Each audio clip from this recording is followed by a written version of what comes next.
we had a really atmospheric day. We had incredible atmospheric weather. It was freezing. It was so cold out there. The wind and we had the mist kind of hanging over the mountains and over the water, and you really felt that you were up there on the edge of the Arctic. You know, you really had that feeling that you were out in this incredible place where nobody else goes, really. It's a wonderful place to see. It's 3.3 million acres of ice fields, mountains, glaciers, fjords and coastal waters. It's a World Biosphere Reserve and it's a UNESCO World Heritage Site. It is just a spectacular wilderness destination, and it's quite nice just to look at it out of the window while you're having a cup of tea or a cup of coffee, because it was so cold. As the air comes off the ice and the glaciers, you know, it was you really felt that kind of intense weather, and you thought you wouldn't last 5 minutes out there. You know, it's a really proper hostile Arctic environment. And as I think I mentioned probably several times before, these glaciers are all part of the ecosystem up here. The glaciers, they churn up the nutrients from the deep fjords. The ice also brings nutrients and minerals down from the land.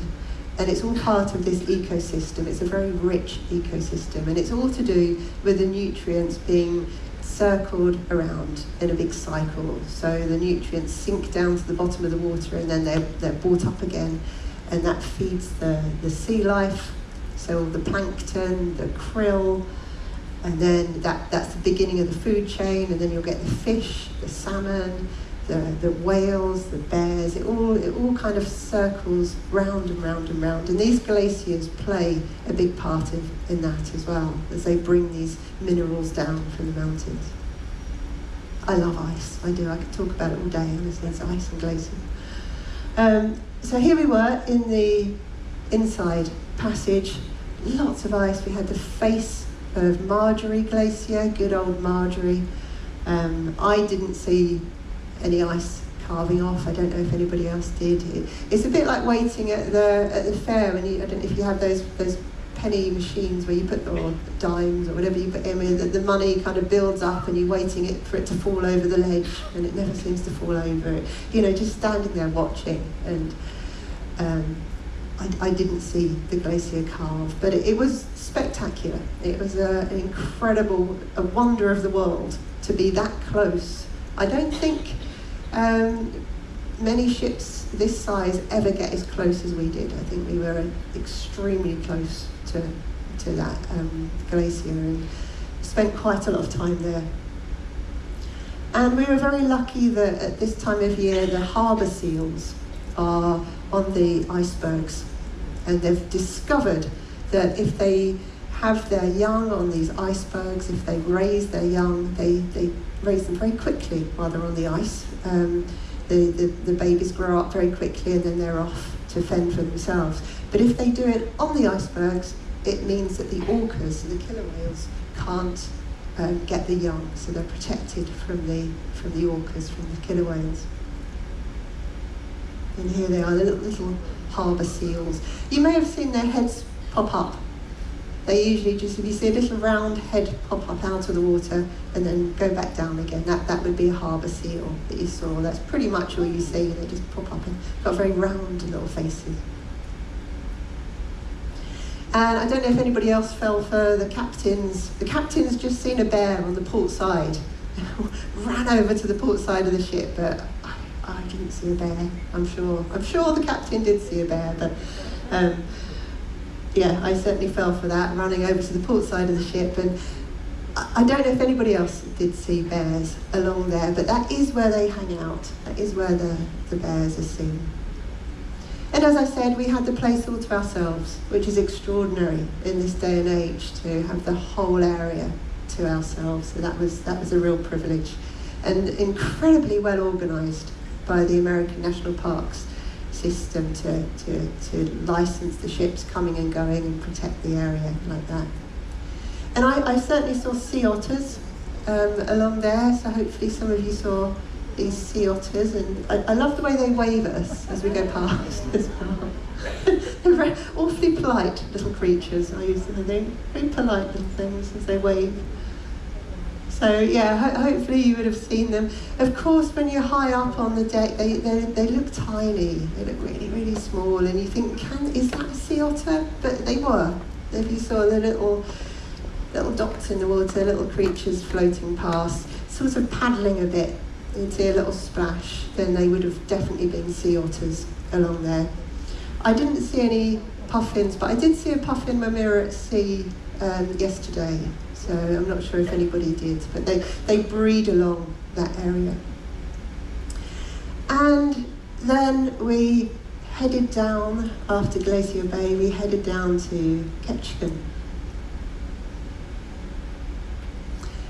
And again, Ketchikan is another extraordinary place to visit. You can only get there by the air and by sea. There's no roads to Ketchikan. And possibly best known for three things: an incredibly rich Alaskan native culture, salmon, and breathtaking forest scenery. So it's a wonderful place, and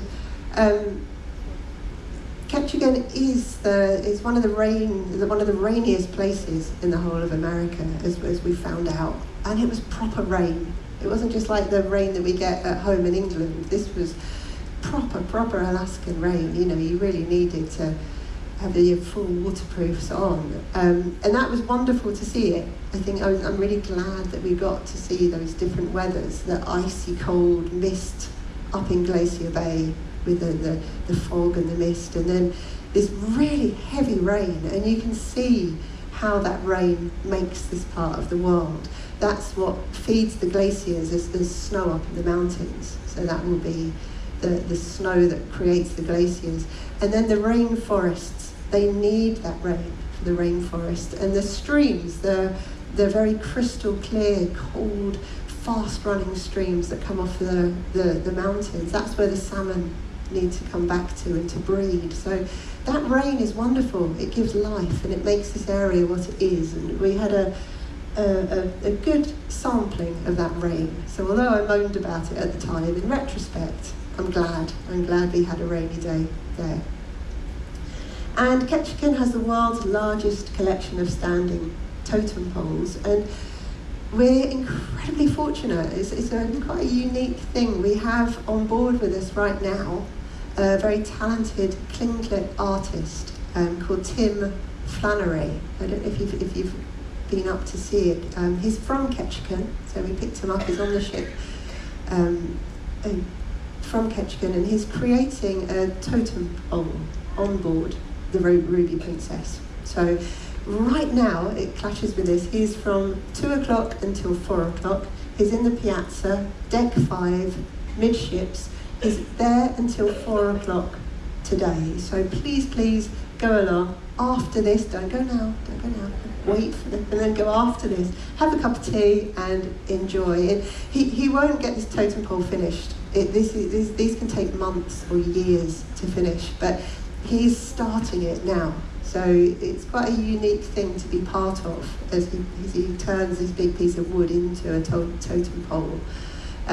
So that's a pretty unique bit of princess history to be part of, to see this totem pole begun on board the Ruby Princess, and that will stay on board the Ruby Princess now, and he'll come and carve whenever he can and to create this totem pole. And as I said, Ketchikan is the rainfall capital of America. The rain was good. We get the best of Alaskan rainforest in Ketchikan. There's these pristine salmon streams. There's a thriving population of black bears. There's old growth temperate rainforest. There's towering spruce, hemlock trees, about 400 years old around Ketchikan. They can be about 1,000 years old in these very old growth forests, but probably on average about 400 years around Ketchikan. And these rainforests are one of the rarest ecosystems on our planet. They rely on this combination of fjords, glaciers, salmon, bears, all connected together, and you have to have wilderness for all of that to work. And as I mentioned before, they're salmon fed forests. It's a complete ecosystem, and they're exquisitely balanced. So all these interconnected cycles that support the healthy functioning of Alaska's coastal temperate rainforest. So for years, people wondered why the rainforest grew better around where the rivers were. And they've only kind of recently worked out that it's because the bears eat the salmon. Quite often, at the end of the season, they don't eat the whole salmon, they'll just take a bite and chuck the salmon down, and they wander off into the forest, and what bears always do in the forest, and that fertilises the land. So the bears spread those nutrients from the sea, so it's nutrients that come in from the sea with the salmon, and that spreads around the forest. So it's an incredible system that works here. And we saw the beautiful fjords as we left Ketchikan, still looking out for the bears. And the bears are such a kind of integral part of these forests here. And the salmon, so tasty. I don't know if any of you tried it in Ketchikan, if you bought some salmon or went out to eat, but it is the best salmon I've ever tasted in my life. It really is out of this world. So I can't help looking at salmon and just thinking, whoa, I really taste it, really nice. You shouldn't really do that with wildlife, but I do with salmon. And the bears, this poor little chap, I think it must have been looking at a porcupine. He's got some porcupine quills stuck in his little nose, but wonderful to be here and kind of share the land with